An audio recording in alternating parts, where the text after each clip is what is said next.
Hello, everybody, and thank you all for joining us here today for this event and also for Discoverfest. This is the last event of day 2 of Discoverfest, and it has been a total blast. Been talking to people about business, marketing, and now we're talking about drones. It's all over the place, and some of the best creators and minds out there for this stuff. My name is Jonah from Discover, and today we are talking to David Young about drones. How you doing, David? Hey everyone, good. Jonah, thanks for letting me be a part of Discoverfest. Absolutely. We're delighted to have you. And just to set a couple expectations and everything, if you can hop in the chat, everybody, I see people already calling in. Hello from the flooded west coast of Canada. And Wells Oliver, I just want to call you out because you've been in two other events, I believe, specifically waiting for this event. So he's been here just Awesome. thrilled for these these drone conversations today. And also, if you have any questions, pop them in the chat. Let us know where you're tuning in from, where you heard about David, where you heard about Discover. We love hearing all of that. And we will have a dedicated Q&A after David's little presentation. So if you have questions, pop them in, but we will get to answering them after he gets to talk for a little bit. And also, if anything happens, if you need to get up away from the computer, or if life happens around you, don't fret. All of this will be available in a replay. It'll be here on YouTube and on the Discover event page. It'll also be emailed to you if you RSVP'd for the event along with the course offers. So I don't want to take up too much time, so let's get it. Proper introduction. Like I said, we are talking to David Young, and we're going to be talking about the 3 secrets to making money with a drone in 2021. Some of the topics we're going to cover are how total newbies can go from hobby to 1K per month by having fun with drones, and how to go from a timid drone pilot to getting sick footage and photos, and plus the top 3 niches where drone pilots are making money. A little background on David. David is the founder of Drone Launch Academy. He is a drone enthusiast and an FAA certified advanced ground instructor. Previously, David worked for the FBI as a forensic accountant and financial analyst. He also previously owned DYC Consulting, LLC, a finance and analytics firm that consulted with Fortune 50 companies such as Google and various startup companies such as Soapbox Soaps, Razoo, and From the Farmer. Now, David, I know you got a lot to talk about today, and I don't want to take up any more time, so I'm going to hand it over to you. Yeah, no, thanks, Jonah. I'm going to talk about everything that you mentioned in your kind of outline, and I'll talk a little bit too about some of the hobbyist rules. So let's say you're here, you're interested in drones, but you're like, I don't know if I want to go start a business with it necessarily. You're interested in hearing about it, but you're kind of on the first step. So we're going to talk about everything you need to know if you're doing hobby related stuff. Also, if you're doing if you want to do commercial stuff. So we're going to talk about drone registration, Part 107, the rules around hobby, and then we're going to get into some flight tips, especially if you're newer to drones, because I know this is Teachable Discover. I'm not expecting a ton of drone experts on here, but I do anticipate a lot of people are interested in the world of drones. So if you are in the chat, I'd love to hear later, or you can put it in now. Maybe we'll get to it later. Just let me know where you are as far as drones go. If you're just like, hey, I know what drones are. I've never really flown them, but I'm interested to learn more. Let me know about that. Or if you're like, hey, Dave, I got a drone business and I make some decent money and I'm looking to, do more. Let me know that too. I'm assuming we have people more towards the beginning end of the spectrum, so that's a little bit who this presentation is geared towards. But first, let's talk about. Oh, here we go. Oh man, now I can see the comments. I was on the wrong tab over here. All right, now I can see it. Sweet. So yeah. All right, cool. So yeah, I'll be looking for the comments there. All right, so let's get started. Drone. Looks like we got a lot of beginners. So if you want to fly your drone in the United States, the FAA says, hey, if you want to fly a drone is considered to be anything that flies and remote controlled, and they consider that to be an aircraft. Real quick, people are saying the mic is messed up. Let me know how the mic sounds for you guys. People are saying I it's just Jonah, tried can you hear it? to, yeah, I just tried to bump it a little bit too, but you may have to do it on your end, David, Okay, I think I'm if all the you're way up. I able. can just pull it closer to my mouth. Let me do that. Yep, yeah, let's try that. And I did try and bump it up. So everyone, Okay. please let us know if it's working any better there. I don't want to blow anyone's ears out, so I'm going little Sorry, bits I at saw a the time. comment and I pulled it closer, and then I think maybe you turned it up at the same time. Sorry, everybody. You don't want to No, I don't think we're screw good. up your head if you got all the headphone users out there. Um, cool. It seems like All right, people cool. can hear us good now. Yeah, All right, yeah. sweet, sweet. All right, I'll get back to it. So we got some comments here. Want to have a drone, want to fly legally, don't know where to start. Oh, cool. We got a couple customers in here. Great. Sweet. Okay, a lot of newbies. Great. So if you want to fly your drone recreationally, there's a couple things you have to do. There are technically 9 things you have to follow in the US. I'm going to share my screen here in a minute and show you what the FAA just on their site, their list, and I'll walk you through each one of those and what they are, because sometimes it can be a little bit confusing if you're like unsure of what they mean when they say certain things. So I'm going to, Jonah, I'm going to share my tab here, recreational. Okay, share. I'll wait for that to pop up. Oh, cool. I got it here. Sweet. All right, so this is just on the FAA's website right here. If you just Google FAA recreational rules, it'll bring you this. A lot of words. So if you scroll down, it just says, recreational flight is considered anything that's just purely for fun. You're not out there trying to help a high school take football photos. You're not doing commercial, taking pictures of real estate for a friend's business. It's just, hey, I want to have fun. I want to fly my drone. That's what the FAA considers recreational flight, right? So the rules, there's 9 rules. The one I just talked about. Number 1, fly only for enjoyment, they call it. Only for recreational purposes. If you want to fly for any other reason, business, or you're helping out a nonprofit or something like that, you have to get this Part 107 certificate, which I'll talk about in just a minute. Number 2, you have to follow the safety guidelines of an FAA-recognized community-based organization. And then they go on to say, we don't actually recognize any organizations officially, so they just tell you to follow this kind of document link in there.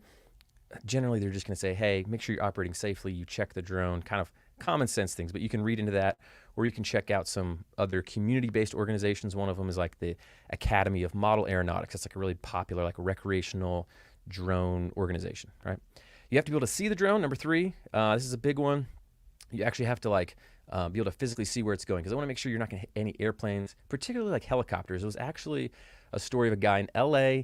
He was flying his drone. He wasn't paying attention. He was flying it. All of a sudden, he hit a police helicopter, like legit hit it. It got caught in the turbines. Luckily, the helicopter, nobody got hurt or anything, but he got arrested for that because he could have killed the people in the helicopter. So it's kind of an extreme scenario, but that's why they want you to keep visual line of sight of your drone. So that's number 3. Give way and do not interfere with manned aircraft, basically what I just said. And part of the way they keep you separated from manned aircraft, they want you to fly at or below 400 feet, all right? And so, so there's a difference between controlled and uncontrolled airspace. That's a little bit too complicated for this discussion today. Basically, in some places, typically closer to airports, you have to get previous permission to fly from the FAA here. But they want you to always stay below 400 feet because typically the rules for manned aviation is that they can't go lower than 500 feet unless they're landing. So if they have that kind of 100-foot buffer in between, they're trying to keep everybody safe. Now, this number 7 is you have to take the recreational UAS safety test. They really force that acronym there to say trust. Oops. So there's the trust test. I flipped over to that. We are actually on here, Drone Launch Academy LLC, right? So we're one of the 17 companies you can take it through. And that, I wonder if I can share. I'm going to try to share that screen real quick so you guys can see what that is. Jonah, sorry, I'm going to pop over there. Share screen. Trust. You're all good. I'm following. You got it?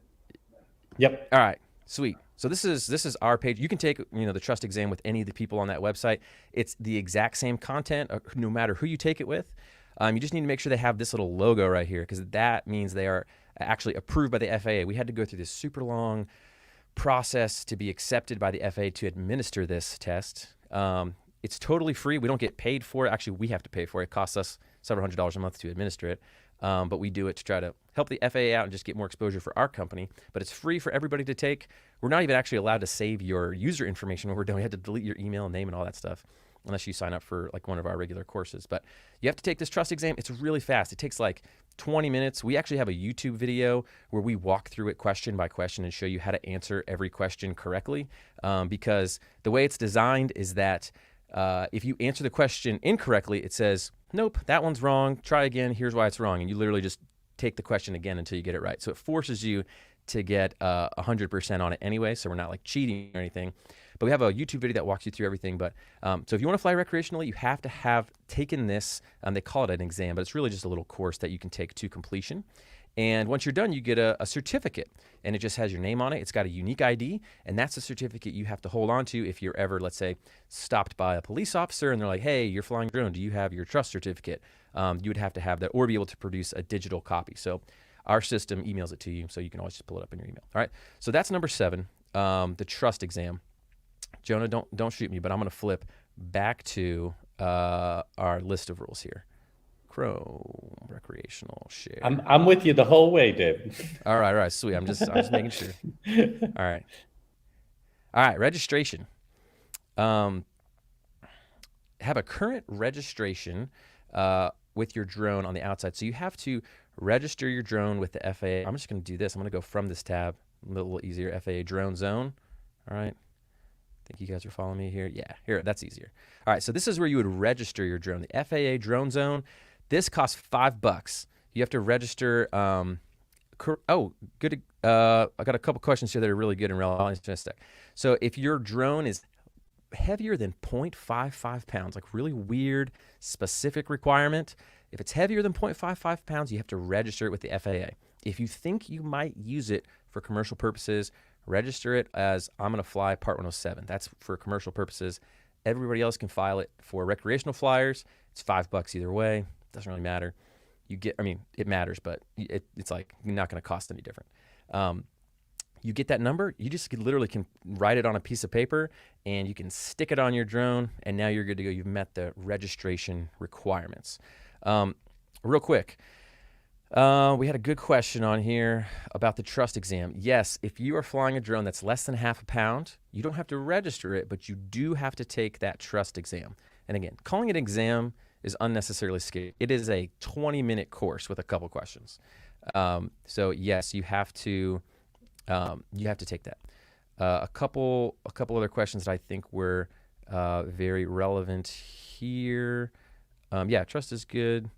So yeah, even as a Part 107 pilot, so when I say Part 107, I mean you've taken the actual FAA testing center test to be a commercial pilot. Even if you have that, technically if you want to fly drones for fun, you have to take the trust exam. Again, it takes 20 minutes. It's online. It's free. It's required to be free. Super easy. So just knock it out. Literally, it'll be like 10, 15, 20 minutes of your life. Okay, so that is rule number 7. All right. Or sorry, rule number 8 is the registration. And then last but not least, pretty obvious, don't operate your drone in a dangerous manner. Don't interfere with law enforcement, emergency response, and, don't go drink or do drugs and, fly your drone while you're impaired. That would be not good, all right? So I'm going quick because we got a lot to cover, but those are the recreational rules if you want to fly your drone, okay? So now you know that, let's move over to if you want to fly your drone for money, okay? And again, I see some questions. We have a big Q&A, so we can get to those, towards the end. But if you want to fly your drone for money, you have to have what's called a remote pilot certificate. The common vernacular people call is a Part 107 license. Some people, if they're trying to be real specific, they'll freak out and say, it's not a license, it's a certificate. Whatever, it's just terminology. But remote pilot certificate is technically the real name. You get a little card in the mail from the FAA. I might even have mine in my wallet. See what it looks like. I do. Yeah, it looks like this right here. Don't steal my number, okay? So you get this. It says UAS. It's got a nice little thing on it. It's got your certification stuff on the back. Pretty cool and official. You get that. That allows you to fly drones for commercial purposes. For money, to help out organizations, anything other than just enjoyment. This one's a little bit more intense, not that bad. You have to study for a 60-question FAA test, and you have to go to a testing center. You have to pay, I think it's now around $160, $170 in some places, and you have to pay. You have to take that exam. That doesn't go to like us or anything. That goes to like the testing center, the FAA testing centers. You have to pass that test. Passing score is a 70, and really the big parts on that test that are hard that people struggle with are the airspace, so reading sectional charts. If you don't know what those are, just Google sectional chart, or I can show you during the Q&A if you guys want. They're just aviation maps. you really don't use much of them for real drone flying. Like there's so many good apps now that you're going to use an app like Aloft or AirMap or Before You Fly, something like that. And they'll have like all the maps with all the stuff on there that you need, like what airspace is where and where you can take off and fly and can't. I mean, I've rarely found myself using a sectional chart in the real world, but they want you to know them because they want you to be familiar with aviation and what the real aviation world is like and what manned aircraft will rely on a lot of time. So they want you to know, so you have to read those maps and understand, okay, here's the tallest elevation point in this quadrant, or there's a tower here. It's this many feet mean sea level and above ground level is this, so I can fly this high above it. They're just going to ask you kind of tricky questions there. So a lot of people get hung up there. And then some people get hung up on the weather and the regulations. But other than that, it's fairly common sense stuff if you study. There's study books out there. We have a study course for the people who want to take it like really fast. So we have a program, it's called 7 Days to Certified, where we give you a guide to walk through our course in 7 days. So you can start studying on day 1 and you can take your test on day 7 and you can pass. And we've had tons of people do it. We've actually had people do it way faster than that. Some people do it in a weekend with our course. So there are certainly other ways to study if you want. I'm not saying that our way is the only way, right? You can read a book and read a lot or something like that, right? There are, if you're like strapped, right, you can buy probably or we actually have an audiobook and ebook and stuff that are cheaper. There's other resources too. I think our book is like $30, $40. So we offer that, but you can study, take it, not rocket science. Actually, one of the deals we have for Discover Fest is our video prep course. I'm telling you about the whole 7-day thing. That's like half off. So we can talk about that later, but you do have to take that test. Wanted to let you know about it, right? So that's the big one. Now I'm going to go to the FAA's website and show you the rules that you have to follow once you have your Part 107 certificate. And actually, Part 107 is listed on there as a requirement, but we'll talk about the rest of them. And it's very similar to what you're going to experience as a recreational pilot as well. They made them very, very close. All right, here we go. Jonah, I'm going to share that whenever you're ready. Okay, sweet. So they make it a little bit more intimidating looking, right? Yeah, see, Alex says he took his test in May. Weather regulations were tricky. Airspace, yeah, it was fun. Cool. We got a lot of people in here who have taken the Trust exam or the Part 107 exam. Awesome. Cool. All right, so they try to break it down in steps. Learn the rules, become an FAA certified drone pilot, right? The knowledge test, and then register your drone. So we've talked about drone registration already. You're going to do it the same exact way. You're going to go to the same website, which is dronezone.faa.gov. We talked about this. You have to be at least 16 years old, and you have to be able to read, write, and speak English. Those are the two factors that are involved, right? And otherwise, you just have to follow these rules once you have that. So I'm going through these relatively quickly. You can dive into each one of these and you can read all the actual legal stuff. I'm not going to pain you with that. I'm going to give you the David Cliff Notes version so you can understand it a little bit more quickly. We don't have to bore you to death reading stuff. All right, so number 1, operations from a moving vehicle or aircraft. It says you can't operate your drone for commercial purposes from a moving vehicle unless you're in a sparsely populated area. So if you're driving in a car and you're following the car with the drone, which I've done this before, like in the mountains, I was driving, my wife was driving like an ATV and I was in the passenger seat flying the drone. We were driving up this mountain. So we were in like a mountain region. There was like nobody out there. So technically you can do that, even though, so that was easy. But if you're like in the middle of controlled airspace and some other stuff, not a good idea. They don't want you crashing into stuff because it is much harder to control the drone because of spatial orientation is really odd. So that's number 1. Number 2, operation at night. They've recently changed this rule. They used to say no flying at night unless you have a waiver, like approved paperwork process from the FAA. Really difficult. Now they say, hey, you can fly at night with 2 conditions. Number 1, you have to have lights on your drone that can be seen from 3 miles away, right? And they sell those, you can stick them on.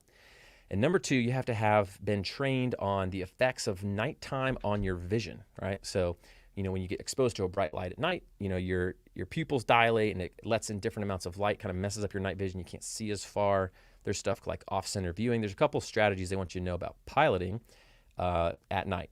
So you can get that. It's free on the FAA's website. You just take they have training for current drone pilots that you have to do every 2 years to kind of stay fresh with the rules. Again, it's free on the FAA website once you have your certification. So if you just go through their stuff, get their little online certificate, now you've checked that box and you're good to fly at night. All right. Visual line of sight, again, same thing. You have to be able to see the aircraft at all times. No, nothing crazy there. Visual observer, saying you can use a visual observer. Even if you have a visual observer, you still have to be able to see your drone. You can't count on your visual observer. So you can't fly your drone like 10 miles away and then have your visual observer standing under the drone and being like, oh yeah, no, we can still see it. You have to be able to see it, right? Oh yeah, that's a good thing to put. Someone just said night flying is part of Part 107. Yeah, sorry. If you take the Part 107 exam now, that covers the night flight stuff as well. I meant if you had your Part 107 previously, let's say like me, from 4 or 5 years ago, I just had to go take the FAA's online update to be technically current on that. Yielding right away, same thing. Operation of small unmanned aircraft. Yeah, you can't operate more than 2 drones or more than 1 drone at the same time unless you have a specific waiver from the FAA. So those folks who do those big drone light shows and they have those drones doing all these coordinated things, they have a waiver from the FAA that they're using to be able to do that. So that to demonstrate safety and all that stuff. Then operation over human beings. This one gets a little trickier. And the short version is you can't operate over someone. There's rules about kinetic energy and different things. But generally, unless it's you can't do sustained flight over open air assembly. So like a concert, you can't hover over the crowd unless you have some waivers. But you can fly over kind of like in transit. Like if you're just passing over someone and someone's walking on a sidewalk, that's technically allowed, right? Yep, another good one. You can't use anything to help you see your drone. So you can't look and get binoculars out and say, "Yeah, I can still see my drone." You have to be able to see it with unaided vision, is what they say, other than glasses or contact lenses, like normal stuff. Let's see, certain airspaces. So yeah, airspace around airports is considered controlled airspace a lot of times. So you have to have prior permission, and sometimes they won't let you fly if you're going to be in the way of aircraft. Operating limitations. That's things like 400. You have to fly lower than 400 feet. We talked about that. You have to be a certain distance away from clouds. You have to have at least a certain level of visibility. I think it's 3 miles. It's been a while since I looked at the visibility one. I think you have to have 3 miles of visibility. It might be 10. I think it's 3. Visibility. What's another one? Oh yeah, you can't fly faster than, I think it's 100 miles per hour with your drone. So there's things like that. And there's not a lot of drones. Most of the drones now that come out of the box, they'll go 40 miles an hour, the DJI ones. So unless you're making a custom one or you have like an FPV one that you're using, you shouldn't even come over close to that. And then operations over moving vehicles. Again, you're not supposed to do sustained flight over moving vehicles, but you can pass over them in transit. Okay. All right. Whew, that was a lot of stuff. So those are the rules. If you want to fly commercially, you have to know those rules and abide by them. And you think you know them all, but then you get asked to do a certain job, and you're like, oh crap, wait, am I allowed to do this, or do I need to get authorization first?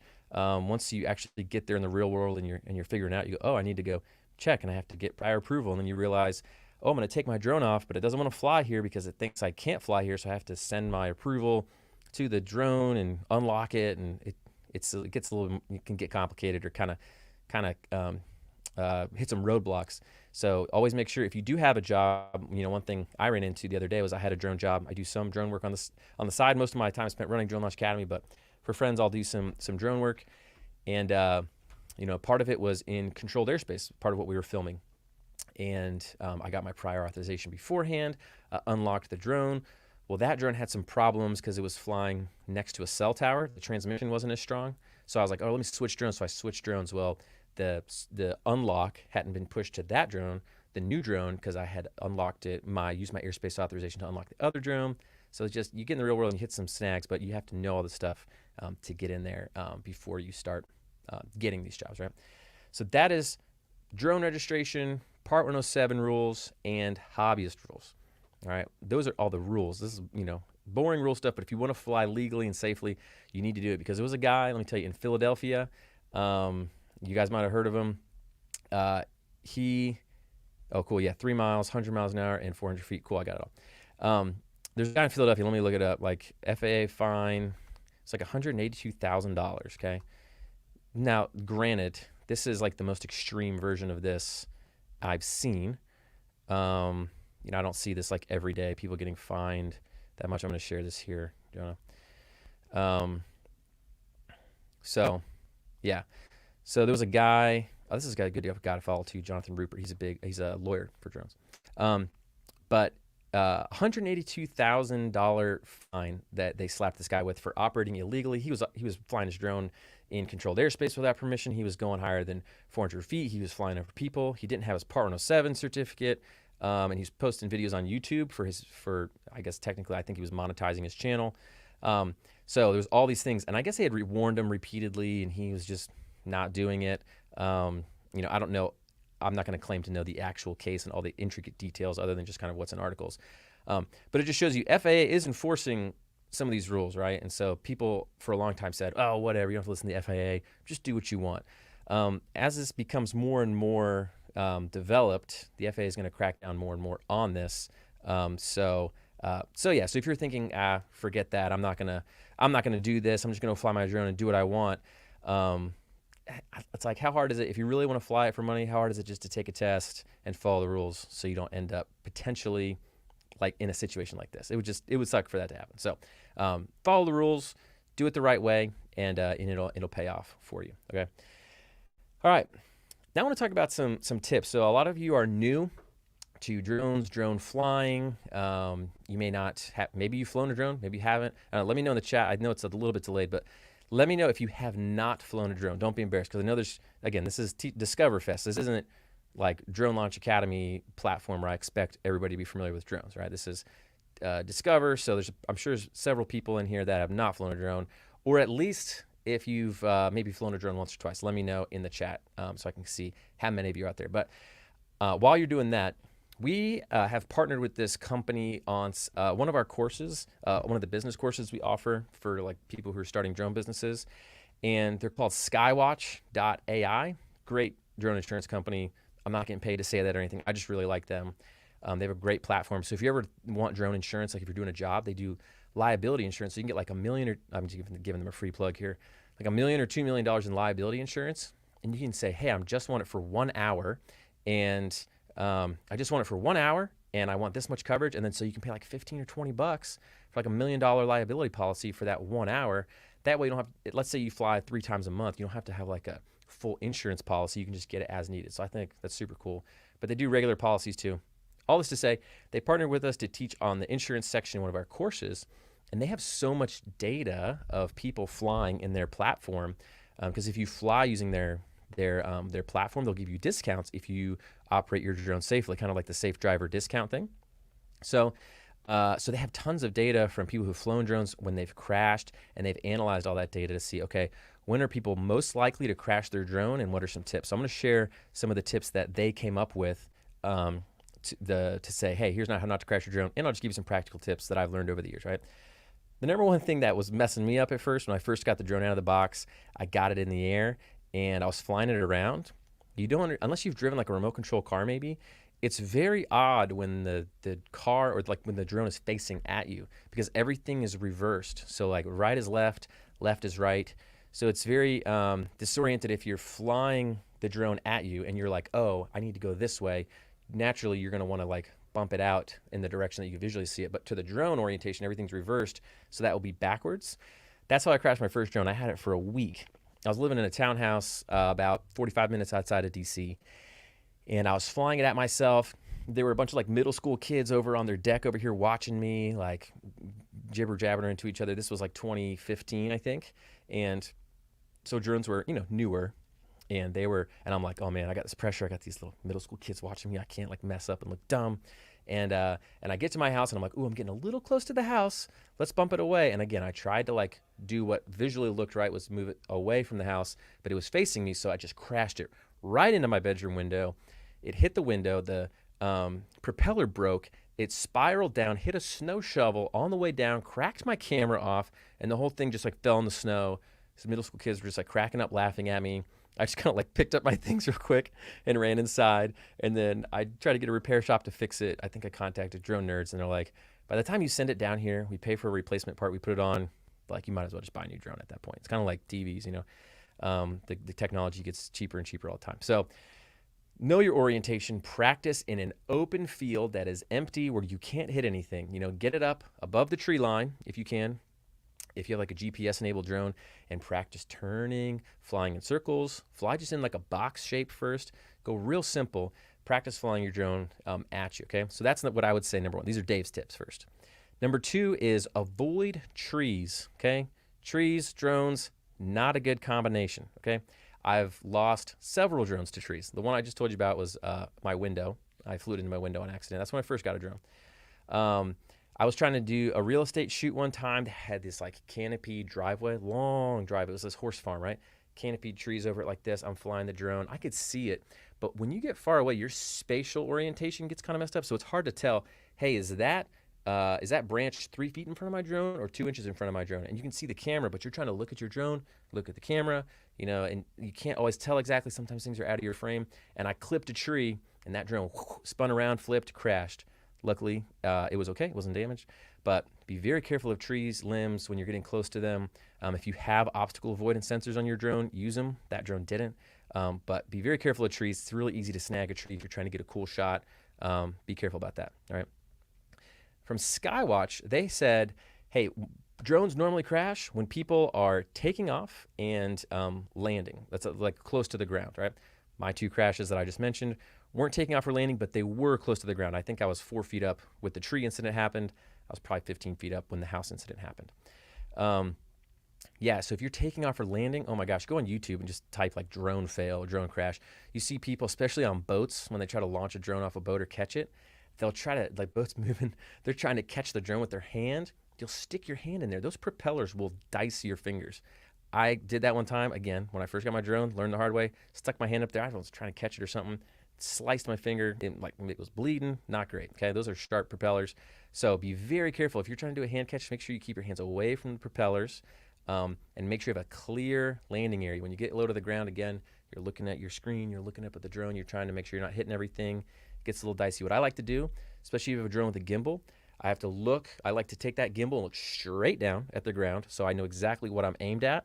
And I always put the little crosshairs on my screen. So if you're flying DJI drones, I'm assuming it's the same with others. You can go in settings and you can have it put grid lines, like the thirds grid lines. And I always like to put that X so I know like I'm like almost aiming a missile, So put that gimbal straight down so I can see exactly where it's going to land. And then I come right down on top of the target. That way I don't hit trees or do anything like that. And I check it all the way down. Same thing with takeoff. Make sure you got a clear area before you start going left and right. Get the drone up as high as it needs to go. Make sure you're stable before you start flying around, okay? That's one thing. The last thing I'll say about drone safety is be careful when you fly around water and you're coming down low over water.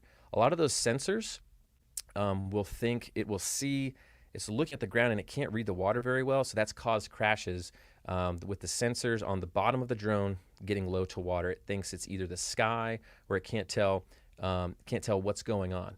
All right, so be careful about water. I've never had an issue with water, but that is something that Skywatch told me that they've seen in their data. So I thought that was interesting. I haven't had that issue, but be careful. All right. Another thing to keep in mind, loss of connection. So if you're flying your drone, this happened to me 2 weeks ago. I was flying a drone gig. Like I mentioned, I was flying by this really big cell tower. I think this is what happened. I don't know. I was pretty close to the drone, but I had moved with the drone, okay? I was flying it, and I had moved with the drone, and then I lost signal, right? And the drone takes off and goes back to the original point where I no longer am. It's like way over there. I had moved with the drone. So it did the return to home feature. So when you lose a connection, a lot of times these drones are programmed to go to the takeoff point. So when you pick your takeoff point, make sure it's a place where you'd be okay with your drone landing without you there, right? Don't pick like a real skinny thing because sometimes the GPS is off by like a foot or two, right? Give yourself a cushion. And it was nice because by the time I ran back over there to see the drone, it was sitting right where it took off or within that zone, and it was safe. I had picked like a big parking lot. I guess a car could have driven in and parked and crushed it, but that didn't happen. So make sure you pick a place clear because if you lose connection, it'll go back to where it took off from. If you're there, you can regain control of it there. But if you're not, that happens, all right? And it'll return to home. And that return to home feature is getting better. Now they have more obstacle avoidance. A problem used to be would come back in a straight line. Well, one time I had to fly into trees because it was going in a straight line, but they've fixed that in most drones since now, or now since the technology's gotten better. So that would be our drone safety tips. All right, keep sending your questions in. Again, we'll get to all of them as much as we can at the end. But I want to give you one more thing here. We went for the people who are like, hey, how do I make money with drones, right? So you learned, gotta get your Part 107 certificate if you want to fly for commercial purposes. But how are people actually going out there and making money with a drone? Let me give you a quick free resource. I mean, I'm going to plug our own stuff here, obviously. But if you look up the Drone to 1K podcast, we put a lot of effort into this. It's all we do are interview drone entrepreneurs who have drone businesses. I'm going to share the screen here so you can see it. All right, let's see. Jonah can pull it up here. All right. So it's a great. I mean, I think it's a good podcast. I put a lot of effort into it. We try to find really good guests. We do it in seasons, like 10 episode seasons. So we've got 40 episodes up. I mean, we got 216 reviews. The average is 5 stars. So we got a lot of people really enjoy it. People really like it, which makes me feel happy. But all we do are interview successful. I say successful with quotes, successful drone pilots. So we interview people who are making a lot of money all the way down to some money. So the minimum requirement to be on the podcast is you have to be making at least $1,000 a month with a drone. That's why we say drone to 1K, because we want to get people who are maybe working a full-time job and doing this on the side, so they can, maybe they're a little bit more relatable to you if you're just starting off, and you can hear how they've done it. Because I've noticed once somebody's really successful at something, sometimes they forget what it's like at the very beginning, or they have a hard time helping people who are at the very, very beginning. So you try to get people who are, hey, I'm at the very beginning, but it's working for me. Get people in the middle, and then get people who are making, several $100,000 a year and have employees with their drone business, to give you just a broad spectrum. So again, podcasts are free. There's like probably 30 to 40 hours worth of really good interviews. You can just hear how other people are doing it. So that's just something I wanted to plug real quick to let you know, in case you want to check that out. And you can get a free drone launch shirt too if you have a little contests where you can enter to like say, oh, I heard this on the podcast, and you can win some free drone launch swag. So check that out. The places I see people, so from that podcast, right, I get to talk to a lot of people that are making money in the drone business, things that I see, people from our email list, all this stuff, how people are making money with drones, right? The easiest thing that people normally get into is real estate. Pros and cons of real estate. You may have tried real estate and be like, oh, I hate it. And I know some people who have really good full-time businesses in real estate. They'll either take walkthrough videos. Typically, if you're doing something in real estate, you're not just doing a drone. You have to bring a little bit more to the table. So you either have to learn how to do real estate photography and do indoor and outdoor, but know how to use a drone, or you have to do maybe video stuff. Maybe you specialize in video. We have a podcast, Jeremiah Oshwald, Beardhouse Media. He's super cool guy. He only does video, so he partners with real estate photographers, and he comes in and does like a walkthrough listing video, right? And he does interior cameras, exterior. He does a really great job. It's a 6-figure business just doing real estate videos because he knows how to crank them out. He's got a good system. So you can get in real estate. It's a little bit easier conceptually to get into, right? You can like see what other people are doing. Oh, I can just go find some realtors, right?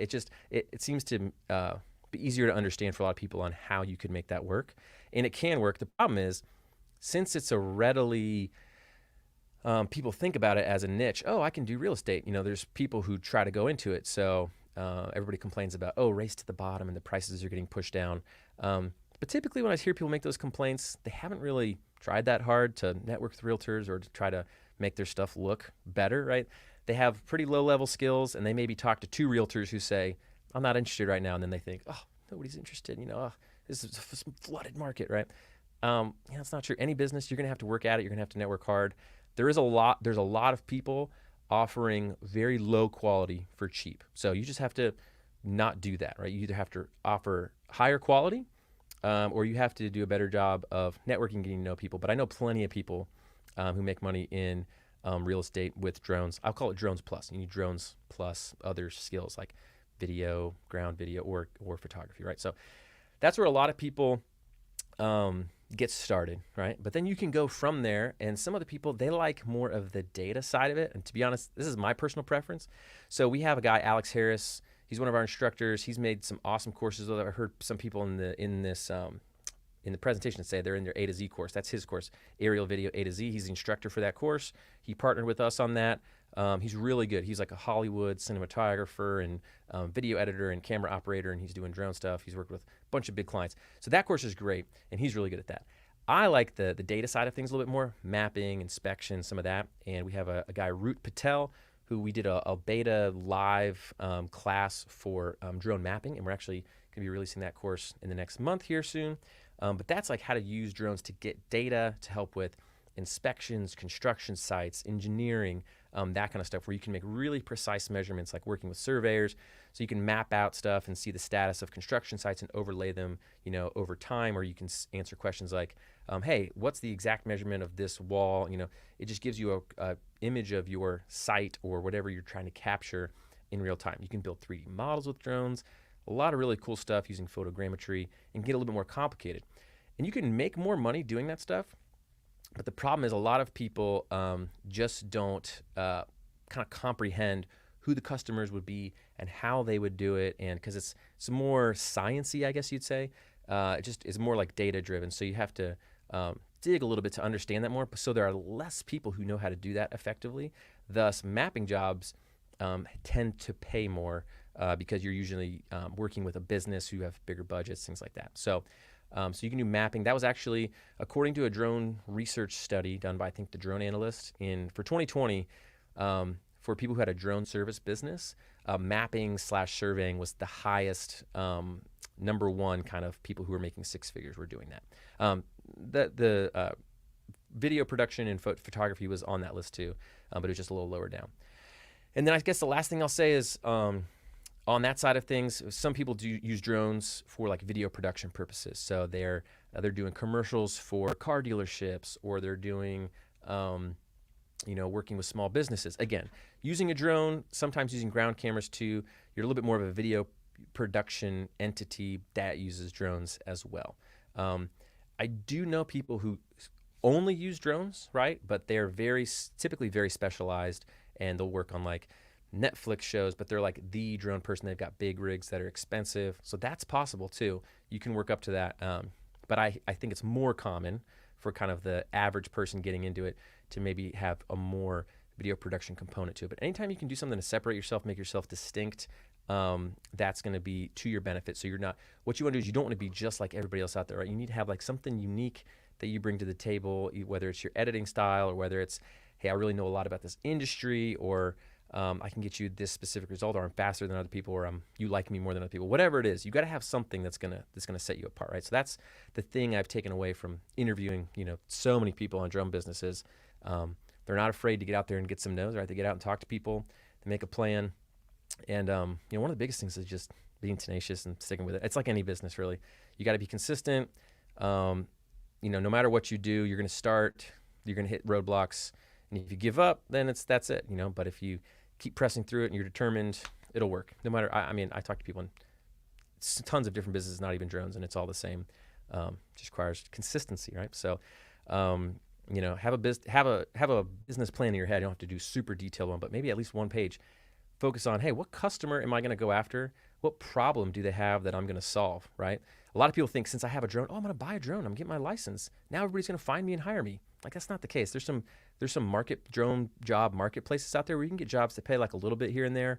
But the people that I know that are making real money, they're not using those marketplaces all the time. Sometimes they use them to hire drones, but they're going out there, they're getting contracts themselves. They're the ones kind of meeting with the customers and figuring out how to solve their problems. But they're focused on like solving a specific problem. A real estate agent doesn't want drone photos just because they like drone photos. They want them because that's what their customer expects, and it'll make them look good to their customer, therefore attracting more listings or selling the house faster, thus bringing them money. So what you're really doing is, hey, I'm helping you look good to your customer so that you get more money, so you'll pay me for that, right? That's what they want. So you have to identify that for whatever customer you're trying to serve. And not a lot of people don't focus on that as much as they should, right? Okay, man, I talked a lot for straight 45 minutes, but I'm happy. Part of the Discover Fest deals, we'll do Q&A, but just to let you know, we got 3 courses that we put into the Discover Fest pool for our Black Friday stuff, all half off. So we've got Drones 101. I don't know if Jonah put links somewhere. Maybe I'm doing this out of order, but if you can go check it out later at least. Drones 101 is is if you're new to drones, right, and you're like, how do I fly drones? We've got flight exercises in there. We talk about the drone industry. We show you how drones work. We show you like, hey, here's the exact movements you need to do. Here's all the components of the drone. So that's kind of like a basic level drone course. I think that one with the Black Friday deal is like $25.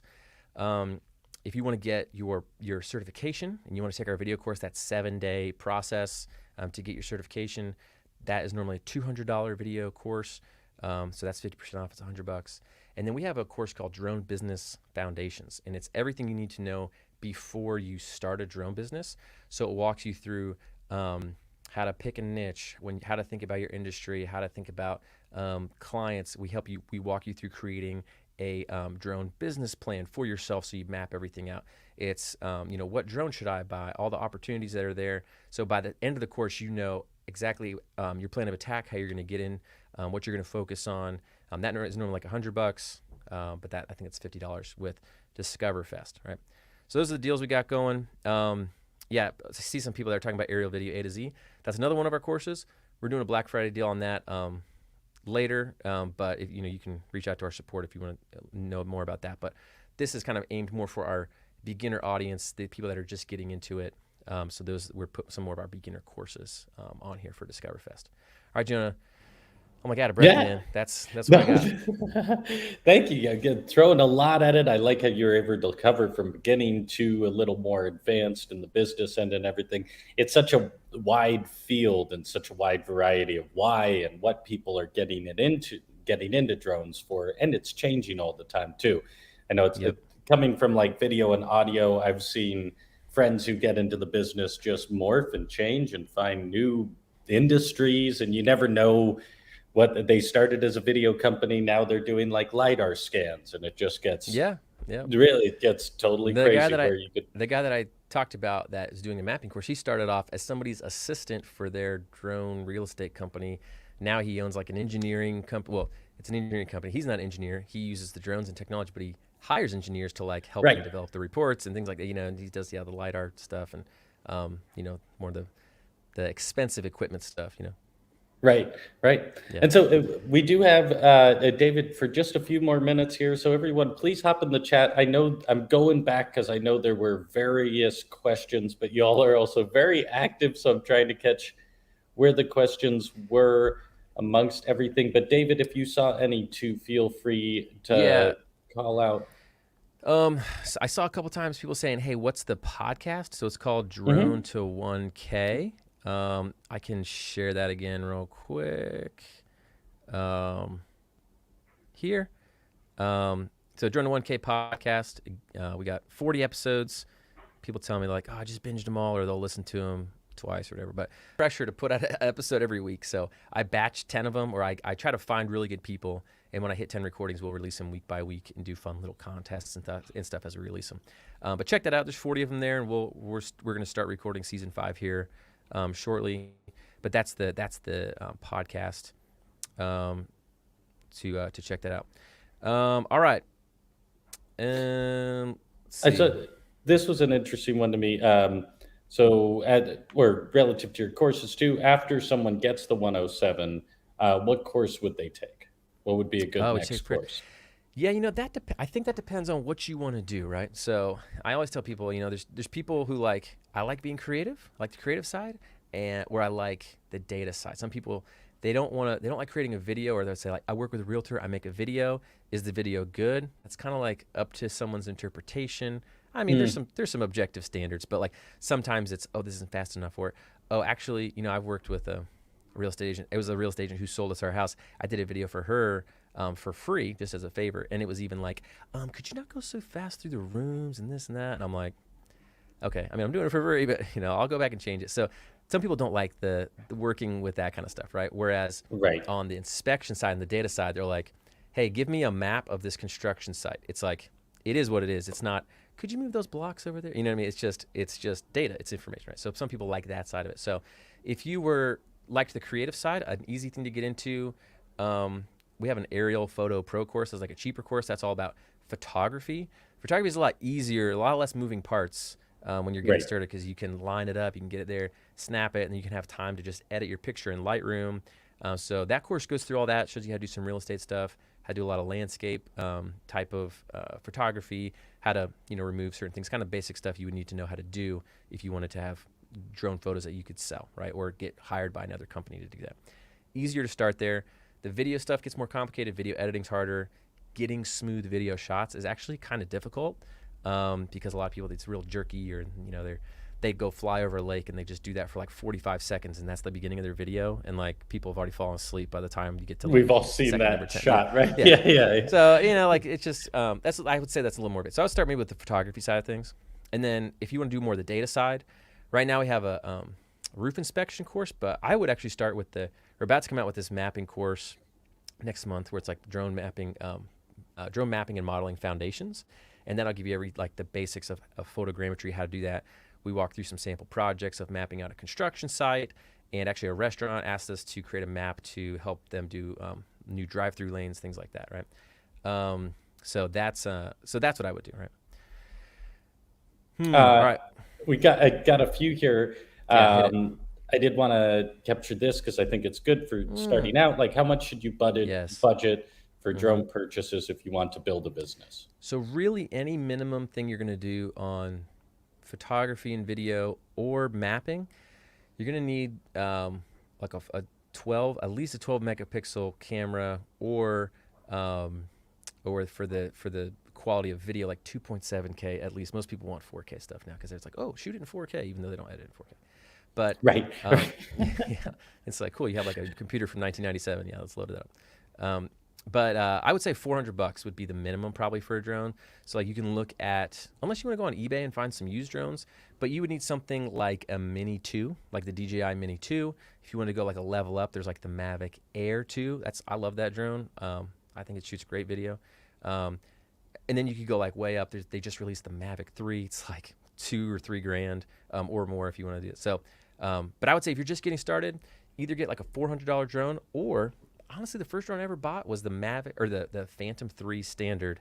It'll shoot 12 megapixel pictures, and it'll shoot 2.7K video.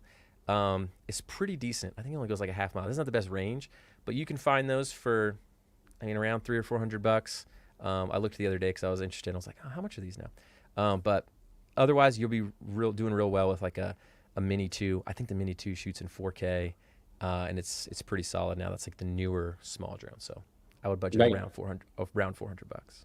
Yeah, well, and I'm sure you can always get a deal, but also it's probably good if you haven't flown a lot to get something you wouldn't mind crashing into a tree first, right? Yes, that's a good point. If you're practicing, my favorite practice drone is actually either the Syma X5C, so SYMA X5C.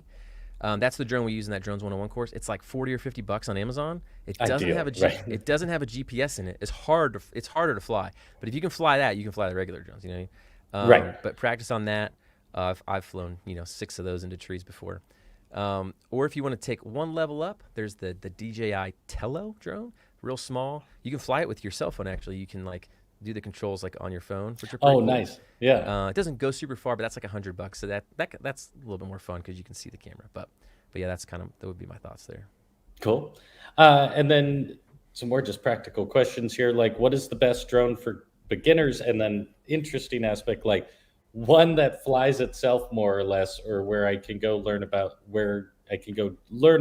drones for beginners. But I know there are a lot of automated features, but part of why I brought this question up, and Chelsea, thank you for asking, is like, there are automated features, but is there like a flightless, drone, or you're still really controlling it, right? You have to be. Well, there's the Skydio, the Skydio drones. Those are supposed to have like full AI where they'll just fly themselves. Really?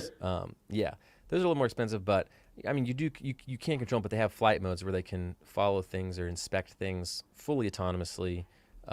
Pretty interesting. I know a guy in Australia. Actually, if you check out our podcast, the most recent episode with Danny, he's testing that out for cell tower inspections in Australia. So it's pretty interesting what they do there.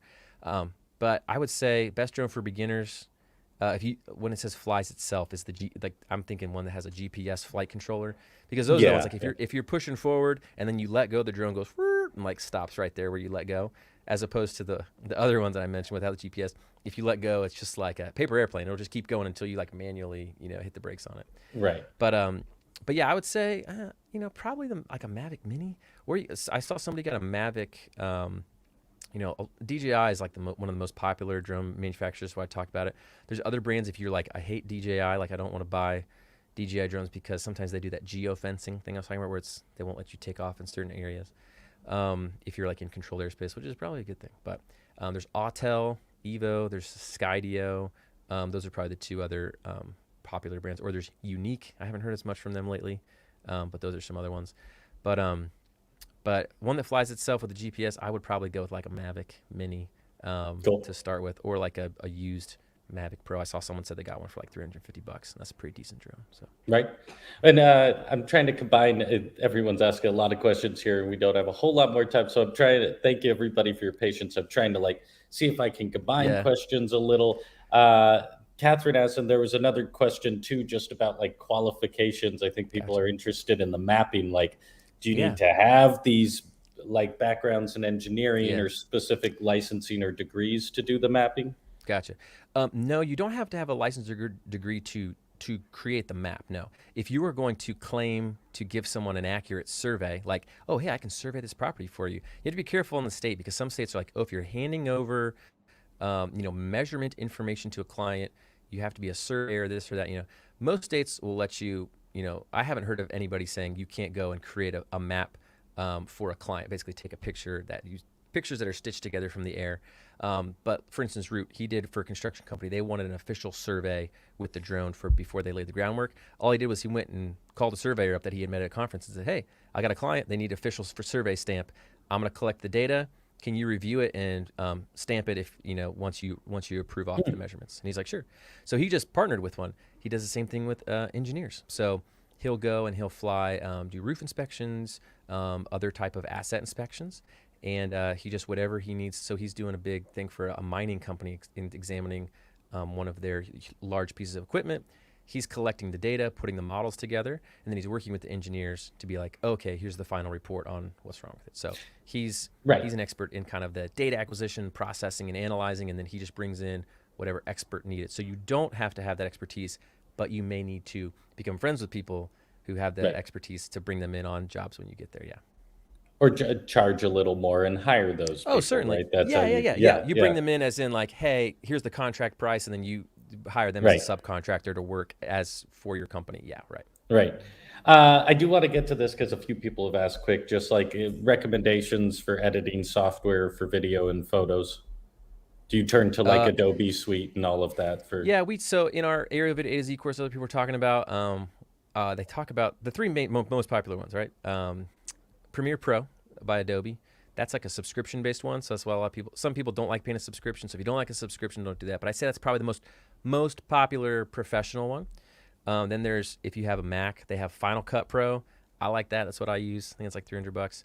And then if you either like really need tons of color grading options or you just want something free, DaVinci Resolve is a very popular one. You can download that for free, and I've heard good things about that. It's not quite as popular in like the professional space, but those are the three options for video. For photos, almost exclusively people use Lightroom to edit like drone photography, and then maybe some Photoshop if they're doing other like advanced stuff. But most of the stuff you can do in Lightroom pretty well. Cool. And then there's two more questions. One, I can't see it exactly right now, but I know there was one about like background checks or one just about like stuff like if you have a felony record or stuff like do you know or do you have a resource? I imagine you want to recommend a specific resource where people can look exactly what those criteria are for the different Yes, levels. we get this question fairly frequently because people want to take that test and they're like, "Hey, I got arrested 10 years ago. Can I get it?" And the FAA isn't like super clear on the criteria they use. They say they run a Mhm. TSA background check on you. This is my personal opinion. I think they're looking for very serious violations like terrorism related, charges or things where you would be like a safety concern. They say they do a TSA background check. You can look to see what the Homeland Security like standard checks are, and a lot of times they have like, hey, if you're a violent felony offender, as long as it was longer than like 5 or 10 years ago, they would clear that. So I don't know if they use those same exact standards as what I found there one time. Um, but I guess you just have to try and know. I've never heard of anybody personally, I've been doing this for 5 years. We had 20,000 people, 20,000 people go through our certification program.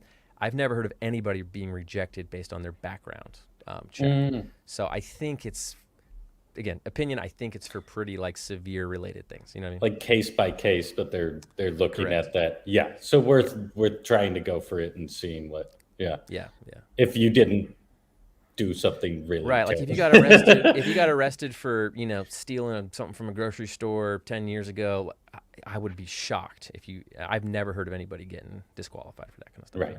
Cool.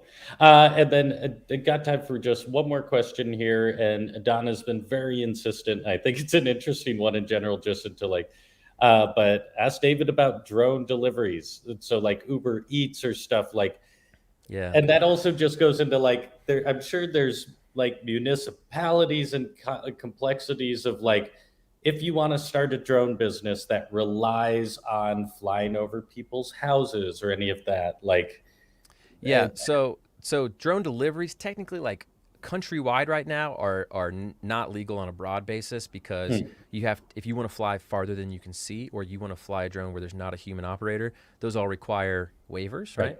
And so the FAA is not letting people just be like, all right, Domino's, just go deliver pizzas everywhere all over the country because that would be like, wow, tons of, or UPS or Amazon, all these. You hear of all these drone delivery stuff. The capability is pretty much there technologically, and they're letting when you hear the first pizza delivered by drone, that doesn't mean they're rolling it out nationwide. The FAA has set up like test Right. locations, right? So they have an agreement with, hey, we have an agreement with this city where they're going to allow very controlled, specific types of tests to happen. So hey, we're going to try to deliver a pizza, or we're going to, use this robot to do X, Y, Z, right? So you hear of that. Something interesting to check out is in Africa. So there's a company called Zipline. I don't know these guys personally, but I think it's really cool. They deliver like medical supplies, and I think they even delivered like an organ. I could be wrong on that, but I think I heard that they delivered like an organ for like transplants and stuff via drone to like really like remote locations. And so they're really good at the drone delivery stuff, but they're doing it in Africa where there's a lot less, they're not regulated by it. So I Well, know that. probably also flying over smaller True, populations and yeah, stuff, true, right? true. So it's Yeah, less human life at danger. yeah, probably it's more Yeah. sparsely, but I know I saw their founder was really pushing the FAA regulators or the U.S. regulators to be like, hey, let's get our act together. But currently that's illegal. When I say illegal, it's just the regulations haven't developed and evolved yet to be there, but it will be at some point. As far as flying over people's houses and stuff, yeah, technically you can do that. I mean, there's privacy laws that come into play if you're like flying your drone up now next to somebody's house and like taking close-up pictures. Like don't be a creepo. Don't do that. Yeah, like there's laws in Texas that like, hey, you can't take a picture of like someone's specific property. You know what I mean? Like fly up to their house. But typically, if you're doing like a mapping job, let's say you're mapping out a neighborhood, you're really collecting data that's not much different than like Google satellite view, other than just Right. being more up to date and a little in better resolution. So yeah, just don't be a weirdo and creep about it. Right. Yeah.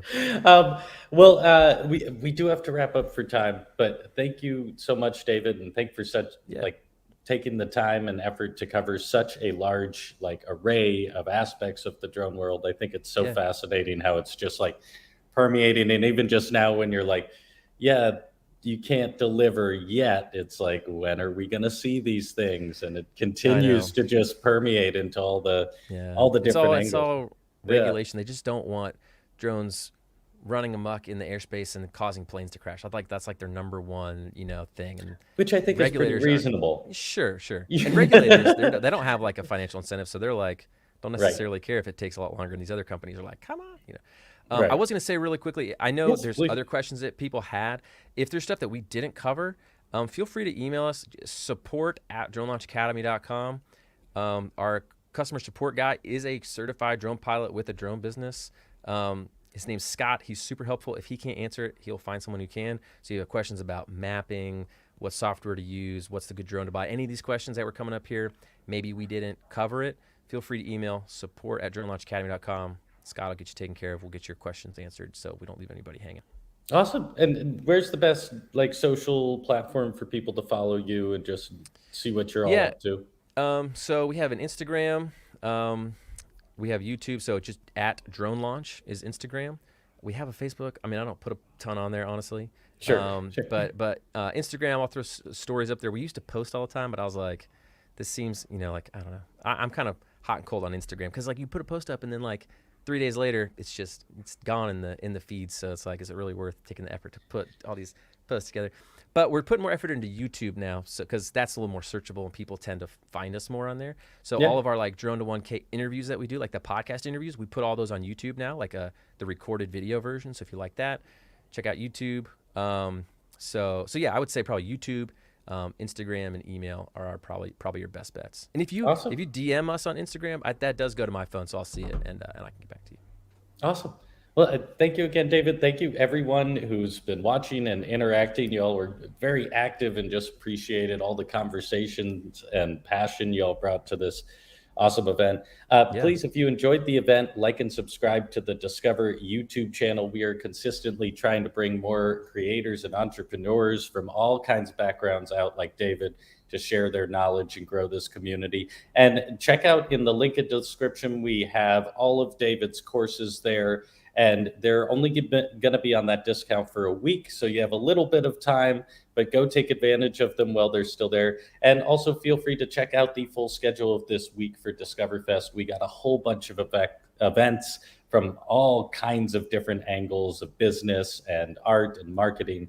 And yeah, so just thank you all for being here. This has been a wonderful second day of Discoverfest. Thank you again, David, and we'll yeah, see you all soon. yeah. Thanks everybody for being so great. Cheers.